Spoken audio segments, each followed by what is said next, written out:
ज़ोक TV पर हम आप सबको खुशामदीद कहते हैं। वीडियो शुरू करने से पहले हमेशा की तरह हमारी आपसे एक रिक्वेस्ट होती है कि हमारे चैनल को लाजमी सब्सक्राइब करें और वीडियो को लाजमी लाइक करें। तो चलिए वीडियो शुरू करते हैं। ऑरेंज ऑयल माल्टे का तेल। ऑरेंज ऑयल से करें अपनी जिल्द नरम, मुलायम और चमकदार। घर में ऑरेंज ऑयल बनाना कितना आसान है, जानिए शेफ़ का बताया हुआ तरीका।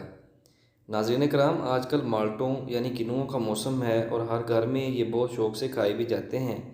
ये विटामिन सी से भरपूर होते हैं। इनसे आपकी जिल्द खूबसूरत और चमकदार होती है।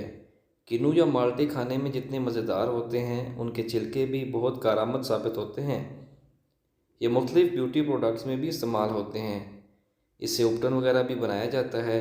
लेकिन जहाँ हम बहुत झटपट तैयार होने वाला एक ऑरेंज ऑयल बनाने जा रहे हैं, जो कि आपकी जिल्द की खूबसूरती और चमक में इजाफ़ा करता है और आपको ज़्यादा देर तक जवान और हसीन रखता है।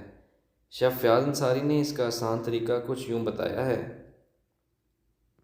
नाज़रीन कराम, एक किन्नू या माल्टे का छिलका लें, उसको बारीक बारीक काट लें। अब रोगन बादाम यानी बादाम का तेल ज़्यादातर ब्यूटी प्रोडक्ट्स में इस्तेमाल होता है, या नारियल का तेल 4 से 5 खाने के चमचे या इतना लें कि माल्टे के छिलके इसमें डूब जाएं और इसको चूल्हे पर चढ़ा दें। अब इसमें छिलके डाल लें। 5 से 7 मिनट में जब छिलके इसमें अच्छी तरह पक जाएं, तो इसको चूल्हे से उतार कर ठंडा कर लें। इसको किसी जार में रख लें। अब इसमें चुटकी भर ज़ाफ़रान डालकर 2-3 दिन के लिए छोड़ दें। अब ये इस्तेमाल के लिए बिल्कुल तैयार है।